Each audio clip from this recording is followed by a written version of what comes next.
Halo Junauts, hari ini kita akan membedah kisah yang luar biasa dari sebuah negara yang secara teknis seharusnya sudah hilang ditelan ombak.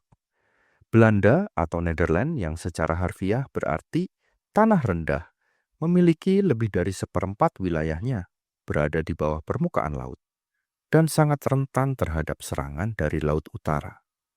Namun, ancaman eksistensial ini tidak menghancurkan mereka. Sebaliknya, hal itu memicu sebuah evolusi geopolitik dan ekonomi yang spektakuler. Kami menyebutnya DNA geopolitik Belanda, sebuah kemampuan yang unik untuk beradaptasi, berinovasi secara teknologi, dan dengan cerdik mendominasi pasar dunia. Pertanyaannya adalah, bagaimana sifat survival yang lahir dari perjuangan melawan air? Ini justru melahirkan salah satu raksasa dagang dan inovasi paling berpengaruh di dunia modern.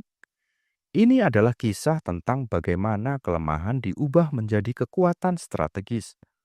Sejarah awal Belanda adalah sejarah perjuangan tiada akhir melawan kekuatan alam, di mana air dan ancaman banjir adalah musuh abadi yang harus mereka hadapi setiap hari. Untuk memastikan kelangsungan hidup komunitas mereka, masyarakat Belanda dipaksa untuk bekerja sama secara intensif dalam membangun dan memelihara sistem tanggul (DJK) dan kanal yang sangat kompleks dan mahal. Kebutuhan mutlak untuk mengelola air secara kolektif inilah yang membentuk masyarakat yang sangat terorganisir, terbiasa dengan proyek-proyek berskala besar yang membutuhkan perencanaan jangka panjang dan memiliki tingkat kohesi sosial serta rasa tanggung jawab bersama yang tinggi.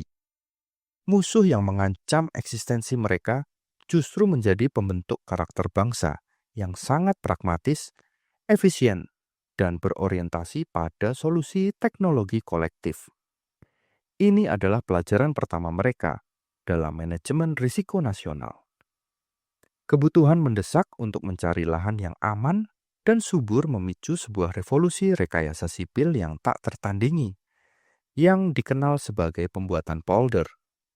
Mereka menggunakan teknologi canggih pada masanya, mulai dari kincir angin hingga kemudian pompa uap modern, untuk mengeringkan perairan, mengubah laut dangkal dan danau menjadi daratan baru yang subur. Saat ini, salah satu provinsi terbesar di Belanda, Flevoland, sepenuhnya adalah polder buatan yang mengesankan.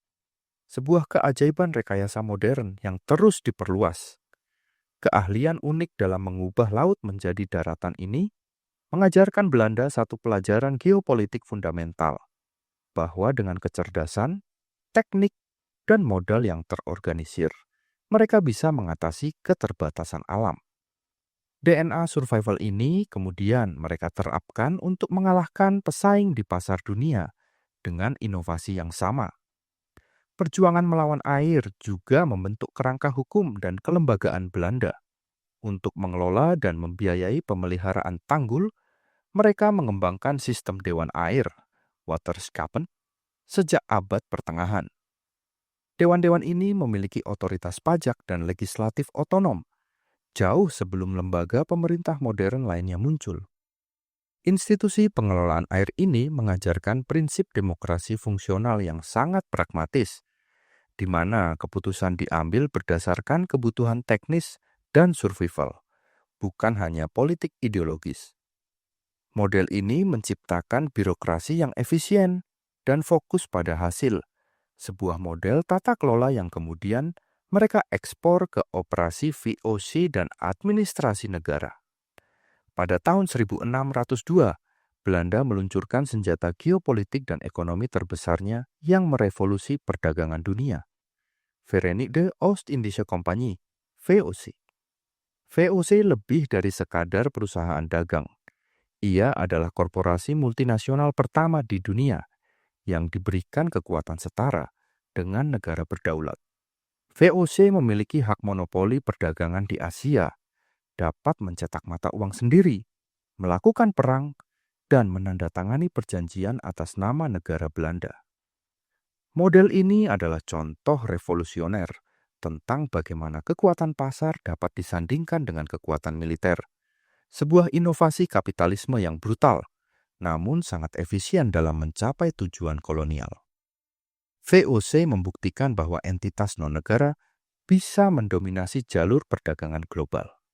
Untuk membiayai operasi VOC yang mahal, berisiko tinggi, dan tersebar di seluruh dunia, Belanda menciptakan inovasi finansial yang menjadi fondasi kapitalisme modern. Mereka secara fundamental menemukan dan memperkenalkan saham atau efek yang diperdagangkan secara bebas. Bursa Efek Amsterdam yang didirikan pada tahun 1602 diakui sebagai bursa efek modern tertua di dunia, sebuah institusi yang menarik modal dari seluruh Eropa. Inovasi ini memungkinkan modal risiko dibagi di antara banyak investor, memungkinkan pembiayaan untuk ekspedisi jarak jauh, dan kolonialisme secara berkelanjutan. Jenius finansial ini menjadikan Belanda sebagai pusat keuangan global yang tak tertandingi pada abad ke-17. Keberhasilan Belanda di pasar global didukung secara penuh oleh supremasi angkatan laut dan inovasi desain kapal. Mereka mengembangkan kapal dagang yang sangat efisien, dikenal sebagai fluid atau flyboat, yang memiliki lambung lebar dan desain minimalis. Kapal fluid ini memungkinkan mereka membawa lebih banyak kargo dengan biaya produksi yang lebih rendah dan jumlah awak yang lebih sedikit, yang secara drastis mengurangi biaya operasional per ton kargo. Penguasaan rute laut vital, terutama ke Asia dan Hindia Timur, adalah perpanjangan strategis dari keahlian mereka menguasai air di daratan. Kapal fluid adalah inovasi teknologi yang memberikan Belanda keunggulan biaya logistik yang menentukan abad keemasan. DNA geopolitik Belanda juga mencakup unsur toleransi pragmatis yang sangat cerdas. Berbeda dengan negara-negara Eropa lain yang sering terpecah oleh konflik agama yang dogmatis, Belanda menawarkan lingkungan yang relatif terbuka bagi berbagai kepercayaan, terutama bagi para pedagang dan ilmuwan. Kebijakan ini secara magnetis menarik modal intelektual. Para ilmuwan, filsuf, seperti Baruch Spinoza, dan pengusaha Yahudi yang dikejar karena pandangan mereka yang berbeda. Kebebasan berpikir dan berinovasi ini memicu abad keemasan Belanda tidak hanya dalam seni, tetapi yang lebih penting, dalam sains, kartografi, dan teknik pelayaran. Toleransi menjadi alat ekonomi yang memungkinkan akumulasi pengetahuan dan bakat global. Penting untuk diakui, abad keemasan ini dibangun di atas penderitaan dan eksploitasi yang brutal. VOC menjalankan operasi kolonialisme yang kejam, khususnya di Nusantara, dengan monopoli rempah-rempah yang ditegakkan melalui kekerasan dan pembantaian. Monopoli ini yang membuat VOC menjadi perusahaan terkaya di dunia, didukung oleh sistem kerja paksa dan perbudakan. Memahami VOC tidak lengkap tanpa menyadari bahwa model kapitalisme awal Belanda ini memiliki sisi gelap yang mendefinisikan sejarah Indonesia. Warisan kelam ini adalah bagian tak terpisahkan dari DNA geopolitik mereka. Meskipun warisan kolonial telah berakhir, DNA perdagangan dan logistik Belanda tetap diwarisi dan diadaptasi. Saat ini, Belanda adalah salah satu pusat logistik terbesar dan paling efisien di Eropa. Pelabuhan Rotterdam yang merupakan pelabuhan terbesar di Eropa, dan Bandara Schiphol berfungsi sebagai hub kargo utama yang menghubungkan Eropa dengan dunia. Belanda telah berhasil mentransformasi rute pelayaran kuno VOC menjadi arteri logistik modern Eropa. Sebuah transisi yang menunjukkan kemampuan mereka beradaptasi dari era kolonial ke era perdagangan global berbasis teknologi. Kemampuan logistik ini merupakan sumber kekayaan nasional yang vital. DNA survival melawan alam dan mastery dalam rekayasa terlihat jelas dalam sektor pertanian modern mereka.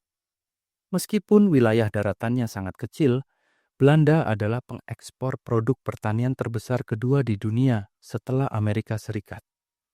Mereka mencapai supremasi pangan ini melalui inovasi precision farming, penggunaan rumah kaca raksasa, glass greenhouses, yang dapat mengontrol iklim secara sempurna, dan rekayasa genetika. Mereka membuktikan bahwa tanah yang kecil dan rawan banjir bisa menghasilkan hasil bumi yang melimpah dan diekspor ke seluruh dunia. Sebuah masterclass dalam pemanfaatan sumber daya yang efisien dan inovatif. Di era modern ini, persaingan teknologi semikonduktor adalah medan perang geopolitik baru yang paling krusial. Disinilah DNA inovasi Belanda kembali berkuasa melalui perusahaan ASML. ASML adalah satu-satunya perusahaan di dunia yang memproduksi mesin EUV litografi, yang sangat vital untuk membuat chip paling canggih di dunia. Tanpa teknologi unik Belanda ini, baik Tiongkok maupun AS akan kesulitan mendominasi pasar chip. Ini menunjukkan bahwa DNA rekayasa dan inovasi Belanda kini menguasai teknologi paling vital di dunia, memberikan mereka daya tawar geopolitik yang tidak proporsional dengan ukuran negara mereka. Meskipun secara fisik adalah negara kecil, Belanda memainkan peran sentral dan aktif di Uni Eropa dan NATO. Mereka adalah anggota pendiri Uni Eropa dan pendukung utama integrasi ekonomi. Ini adalah strategi yang sangat cerdas. Dengan mengikatkan diri secara dalam pada blok yang lebih besar, Belanda mengamankan pasarnya dan secara efektif memperkuat pengaruh politiknya. Mereka menggunakan kekuatan ekonomi dan posisi logistik mereka untuk memengaruhi kebijakan di Brussels, sebuah strategi networking yang merupakan evolusi modern dari VOC. Mereka memastikan bahwa kepentingan nasional mereka terwakili di meja perundingan tertinggi. Belanda menghadapi tantangan geopolitik yang besar dalam Perang Dingin Jilid II. Tekanan dari AS untuk membatasi ekspor mesin ASML ke Tiongkok menguji prinsip perdagangan bebas Belanda. Negara kecil ini harus menavigasi persaingan antara dua kekuatan adidaya, menjaga keseimbangan antara kepentingan ekonomi, perdagangan dengan Tiongkok, dan aliansi geopolitik NATO-AS. Ini adalah ujian nyata terhadap DNA geopolitik mereka di abad yang bergejolak, di mana teknologi menjadi alat sanksi.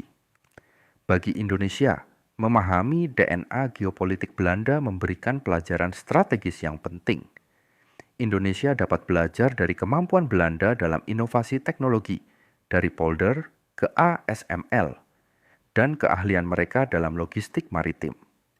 Negara tidak harus besar secara militer untuk menjadi kekuatan global. Strategi yang cerdas, fokus pada teknologi vital, dan manajemen risiko yang kuat adalah kuncinya. Kisah sukses Belanda mengajarkan kita bahwa geografi bukanlah takdir. Ancaman geografis, banjir, memaksa mereka untuk berinovasi dan membangun masyarakat yang sangat terorganisir. Kemampuan survival yang luar biasa ini kemudian diubah secara cerdik menjadi strategi penguasaan pasar global. DNA geopolitik Belanda terdiri dari 3 pilar yang terjalin erat: inovasi rekayasa teknologi, institusi finansial cerdas, dan toleransi pragmatis. Bagi Indonesia, warisan VOC adalah sejarah kolonialisme yang gelap. Namun, penting untuk memahami VOC bukan hanya sebagai entitas militer yang kejam, tetapi juga sebagai mesin kapitalis yang brutal, inovatif, dan sangat efisien. Memahami VOC adalah kunci untuk memahami bagaimana struktur perdagangan global didirikan. Meskipun sukses, Belanda menghadapi tantangan baru dalam Perang Dingin Jilid II. Tekanan dari AS untuk membatasi ekspor mesin ASML ke Tiongkok menguji prinsip perdagangan bebas Belanda. Negara kecil ini harus menavigasi persaingan antara dua kekuatan adidaya, menjaga keseimbangan antara kepentingan ekonomi dan aliansi geopolitik. Kita telah melihat bagaimana Belanda mengubah banjir menjadi kekuatan global. Pertanyaannya, tantangan alam atau geopolitik apa yang bisa diubah negara Anda menjadi keunggulan strategis di masa depan? Tuliskan pendapatmu di kolom komentar.